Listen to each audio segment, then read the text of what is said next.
you don't even know. But Jen's jealous. She wants to be Meri's best friend. She would never want Meri to have a... There was a time when Kody Brown could still convince himself that the center was holding. He would rise before dawn, step into the stillness of the Arizona desert, and tell the camera crews that everything was fine. The dust, the heat, the silence, it all framed him as the man who built a vision of unity from fragments of faith.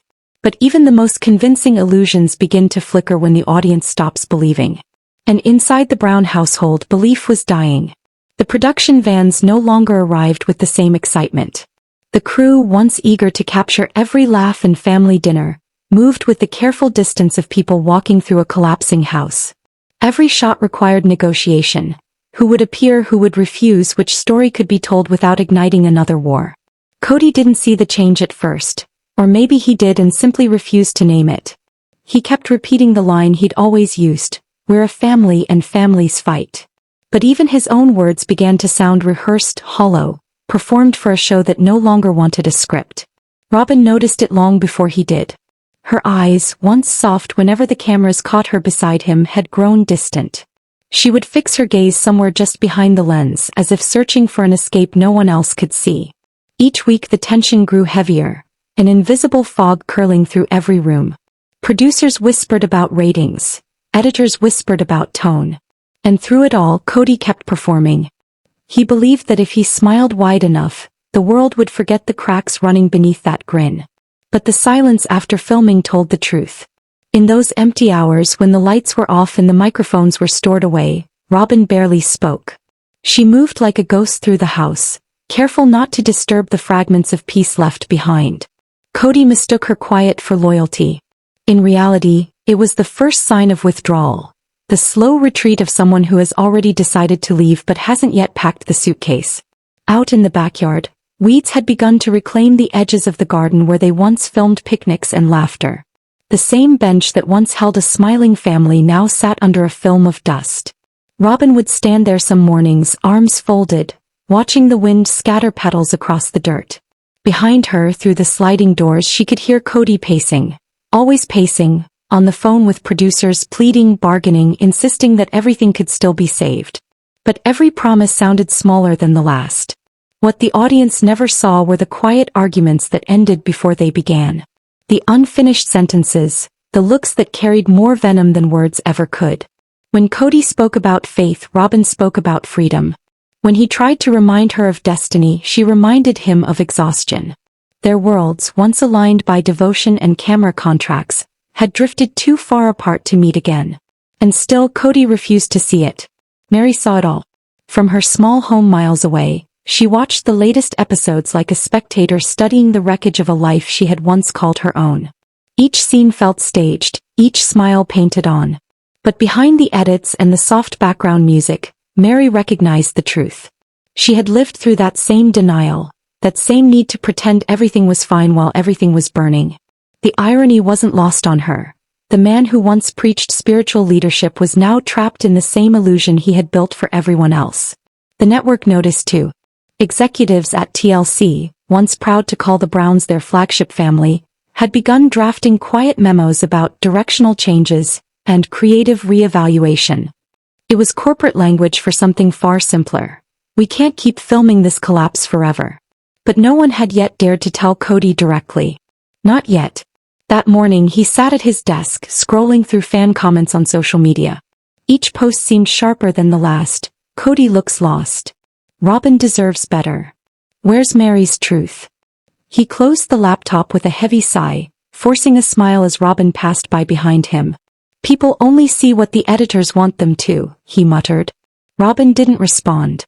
She just kept walking, her footsteps soft but steady, each one sounding more like an exit than a move across the room. That night the house was quieter than usual. The children were gone, grown, busy, distant. The walls carried the faint echo of laughter from years ago, the kind that once filled every hallway. Kody poured himself a drink, stared at his reflection in the dark window, and wondered when the cameras had stopped loving him. For a man who once thrived on being seen, invisibility was a new kind of torment. And deep down he knew it wasn't the network losing interest. It was the people closest to him. Robyn sat across from him, scrolling on her phone. Her eyes were wet but not from tears. It was the look of someone remembering what peace used to feel like. Kody tried to speak to bridge the silence, but words no longer carried weight. Instead he reached for the one thing he still trusted, the camera. He picked it up, recording himself in the reflection, rehearsing apologies he would never send. "I just want my family back," he whispered.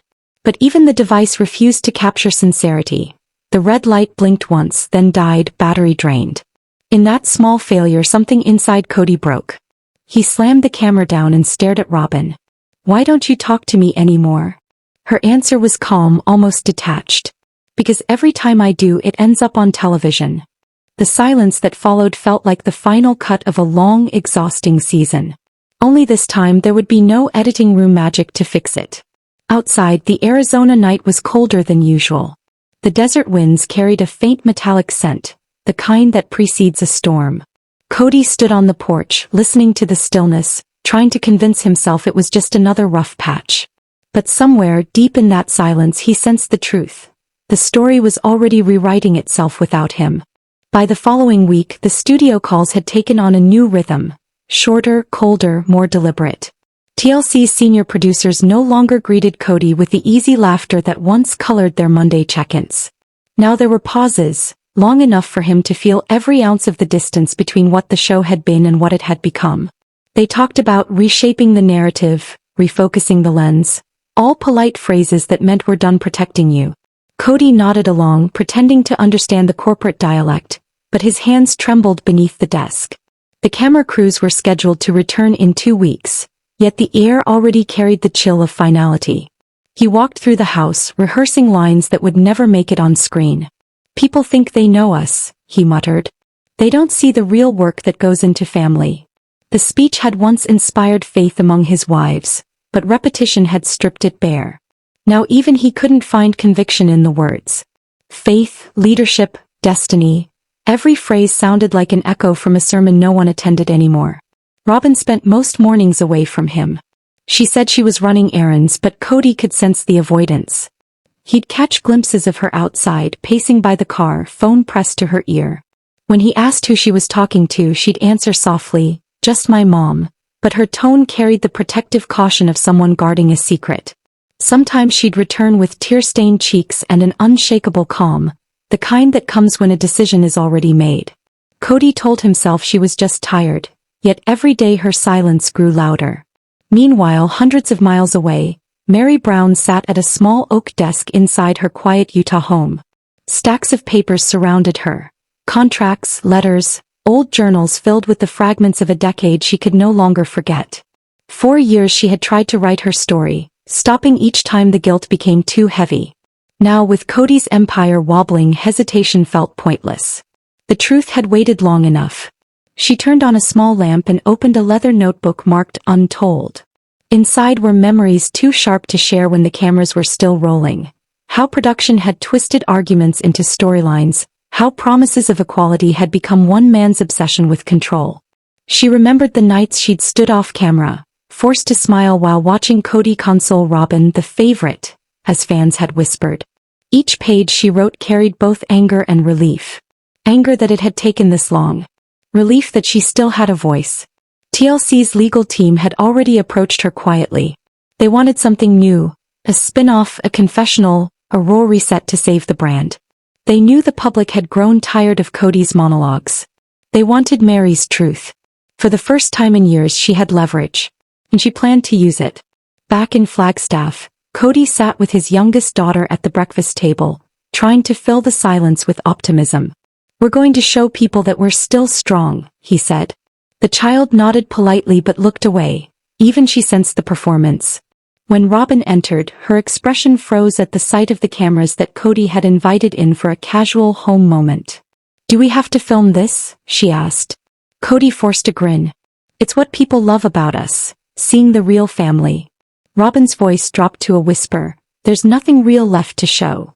That line never made it to air, but the sound technician caught it. He filed it under raw B-roll and later played it for a colleague. By the end of the week, that clip was circulating through the editing bays in Burbank like a ghost.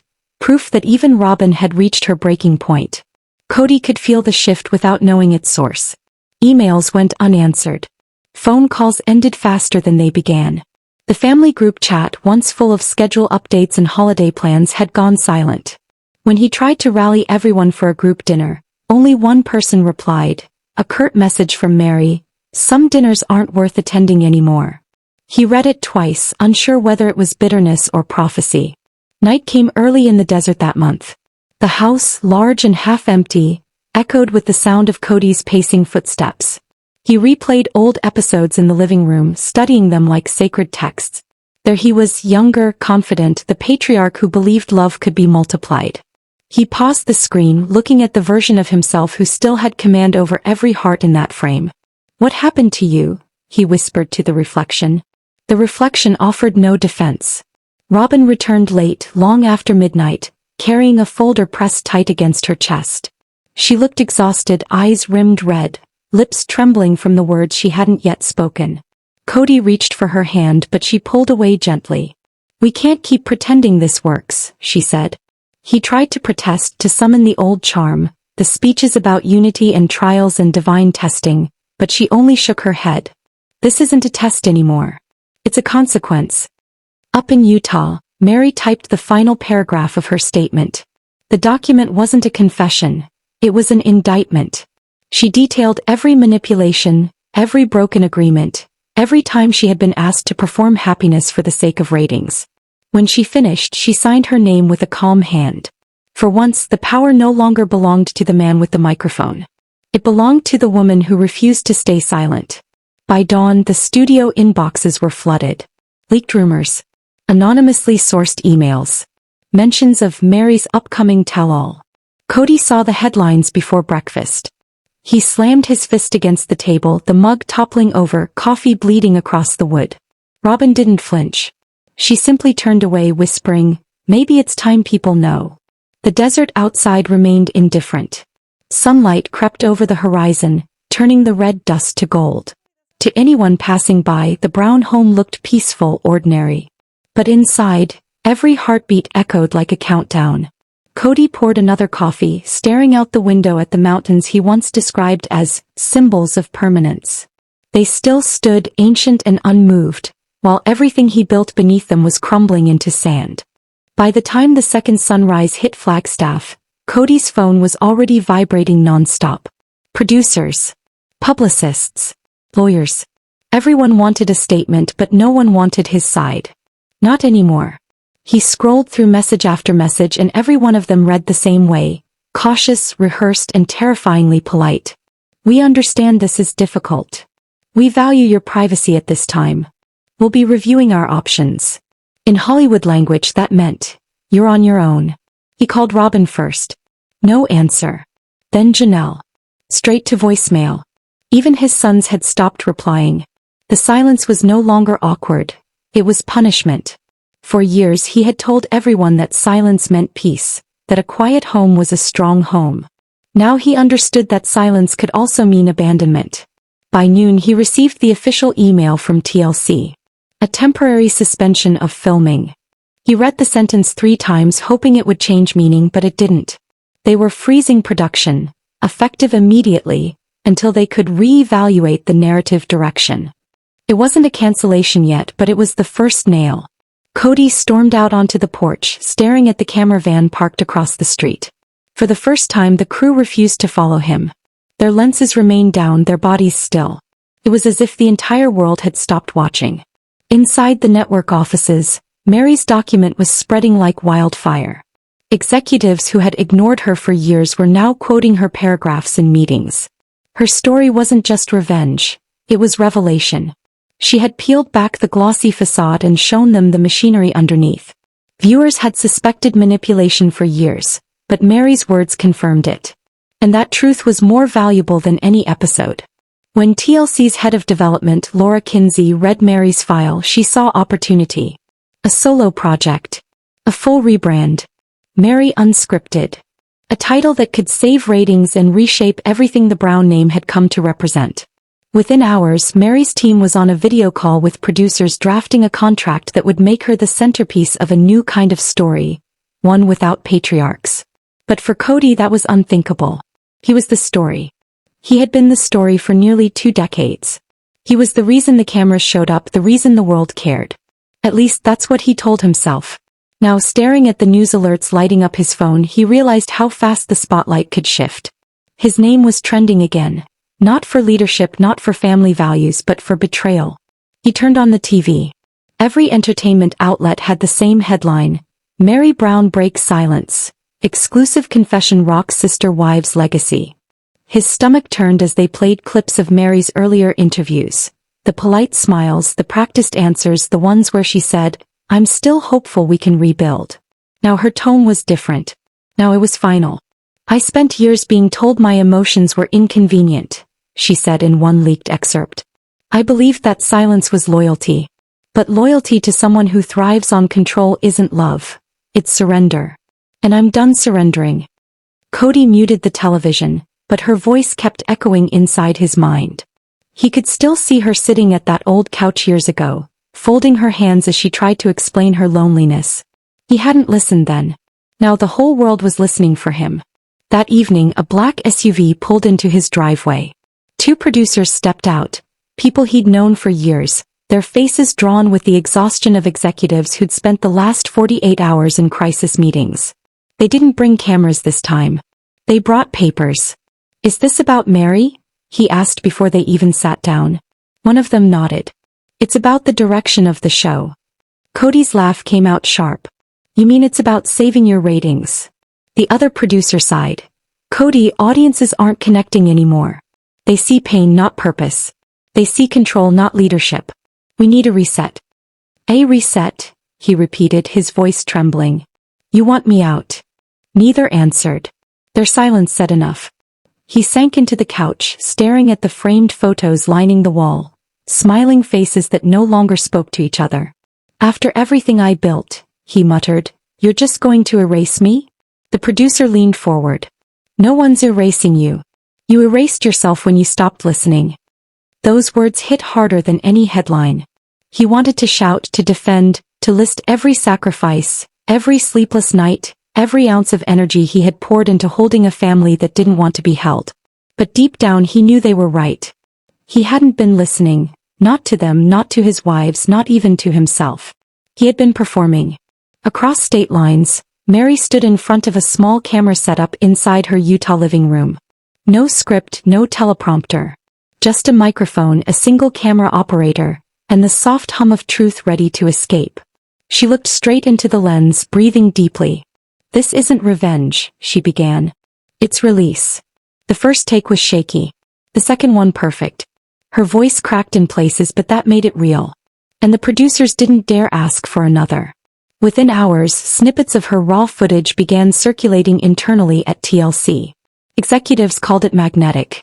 Test groups called it honest. Kody called it betrayal. By nightfall, Robyn returned home. She found him sitting in the dark, staring at his reflection in the black TV screen. Her voice was tired but soft. "You saw it, didn't you?" He nodded once. "She had to, Kody," Robyn whispered. "You left her with no choice." He turned to her sharply. "You're defending her now?" "I'm not defending anyone," she replied. "I'm just done fighting battles that can't be won." She sat across from him, hands trembling slightly. "I met with a lawyer today," she said quietly. Kody froze. Her next words came slowly, carefully measured. "I think it's time we make this official."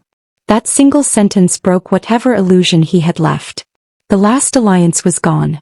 The woman who once swore she'd never leave him had just done it in the calmest tone imaginable. Kody stood up, pacing the room, every word she'd said replaying in his mind like static. "You're serious?" he asked. Robyn's eyes glistened, but she didn't waver. "I'm tired of living in damage control." The air between them grew heavy, suffocating. Outside, the wind howled through the desert, scattering dry leaves across the porch. Kody pressed his palms against the glass door, staring out into the darkness as if answers might appear in the shadows. But there was nothing left to see. No camera crews, no lights, no audience. Just the slow sound of a man realizing that his story had outlived him. Somewhere in Los Angeles, a TLC editor clipped together a promo teaser for Meri's upcoming episode. The screen faded from black to her voice. "I thought my silence kept the family together. But silence only protects the one who holds the power. The tagline appeared in bold letters, Meri unscripted, coming soon. Kody never saw the early trailer, but he didn't have to. The world would show it to him soon enough.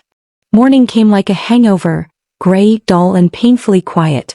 For the first time in over 15 years, there were no production vans outside the Browns' house. No buzzing crew, no camera chatter, no call sheets waiting on the counter. Only Kody, the walls, and a silence that felt like judgment. He sat at his desk, scrolling through a dozen half-written drafts of a statement. Each one worse than the last. One too angry.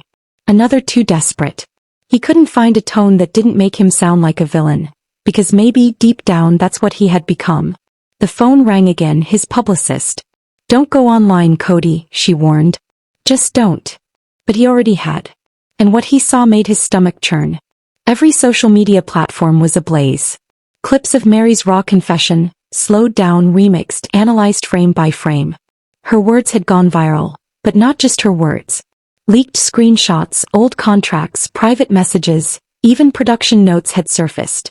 Somehow someone had handed the internet the keys to his downfall. Abuse of power. Gaslighting. Control freak. Each headline screamed louder than the last. His face, once the symbol of unconventional family strength, was now the face of manipulation. The internet wasn't forgiving. And TLC wasn't defending him. Meanwhile, Meri's first episode aired quietly on a Wednesday night. No glitz, no studio audience, no dramatic music. Just her sitting in a wooden chair speaking truth. Every pause, every tremor in her voice felt like an earthquake shaking the entire Sister Wives world.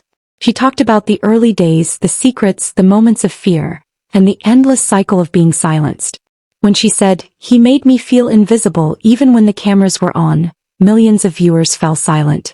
The ratings exploded. TLC didn't just get their hit show back, they got something bigger. A redemption arc for everyone except the man who built the original empire. By the next morning, Robyn had moved out. The house felt like an empty set now, props still in place but the actors gone. Half-drunk whiskey on the counter. Crumpled notes on the floor. The smell of regret clinging to every inch of space. For days, Kody refused to speak. He didn't answer calls. Didn't eat. Didn't even shave. He wandered the house aimlessly, replaying every scene from his own life like a rerun he couldn't stop watching. There had been a time when he could fix things with a speech, with a smile, with charm. But now no one was listening. Then came the final blow, an email from TLC.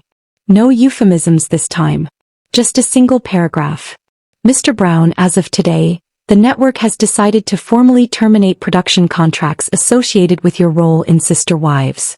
We appreciate your years of contribution and wish you the best in your future endeavors. It was over. He printed it out, staring at the page until the words blurred. He thought of calling Robyn. Then Meri. Then Janelle. But what would he say? Sorry, had lost all meaning. Family had lost all shape. In one desperate moment he opened his laptop and clicked, Go Live. A blank livestream window stared back at him, a single blinking red dot in the corner. 4 years, millions had watched him tell his truth through carefully edited frames. Now for the first time there was no script, no producer, no safety net. People think they know me, he began, his voice low, heavy. They don't. He paused. They think I destroyed this family. Maybe I did. But they also think this was a fairy tale before that. It wasn't. It was work. It was pain. It was survival. The comments flooded in instantly. Half sympathy, half fury. He read them all anyway.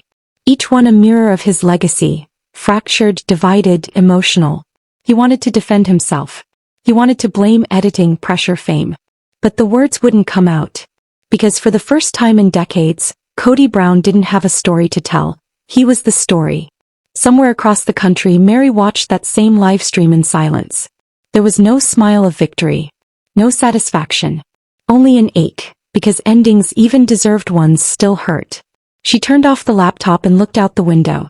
The sun was setting over Utah, and for the first time in years, it felt peaceful. The next